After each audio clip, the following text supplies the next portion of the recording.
Ito po, nagtitinda po ng Yakult si ate. Ay ate, gaano katagal ka na nagtitinda ng Yakult eh? 12 years, ma'am. 12 years po. Dito lang din po sa school. Hindi. Ay, iniikot-ikot mo. Kamusta naman po yung pagtatrabaho mo sa Yakult? Maganda naman din po ang pasahod. Minimum po kayo dyan, te? Po, commission based. Commission based. Ito po yung tinda ni ate, Yakult po.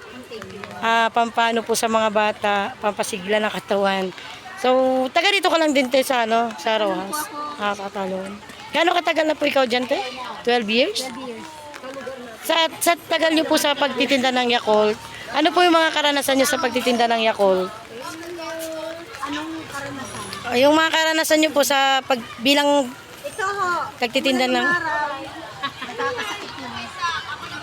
tuloy-tuloy pa rin po sa sa paghanap buhay. Ayan po si ate, ano ang pangalan mo, te? Saan mo ba yan, ma'am?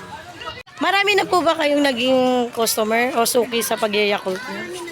Pati po yung tindahan pinupuntahan niyo. Tindahan sa amin. Bawal. Kailangan lako-lako lang.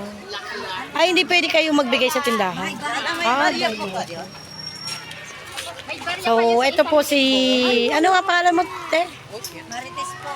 Si Ate Marites po ay isang matyagang nagtitinda ng Yakult at sa hamon ng buhay, kinakaya niya po kahit ano pong hamon na dumating sa kanyang buhay. Umulan o umaraw, andito pa rin po siya para magtinda ng Yakult, magbigay po ng... Itong Yakult, di ba po ay pampalakas ng katawan?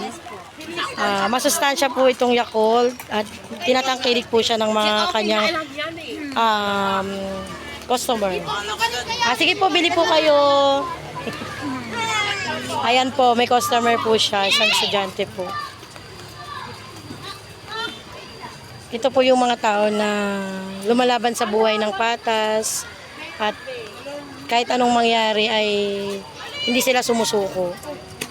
Kahit kakapiranggot po ang kinikita, pilit po silang nagtatrabaho para sa pang-araw-araw nilang pangangailangan. Maraming salamat po sa inyo. Maraming salamat Ate Tess sa iyong pag-unlock sa aking pag-interview. Sana makaubos ka araw-araw ng iyong paninda at tatagan mo lang yung katawan para malagpasan yung mga hamon na iyong nararanasan. Maraming salamat po. God bless po.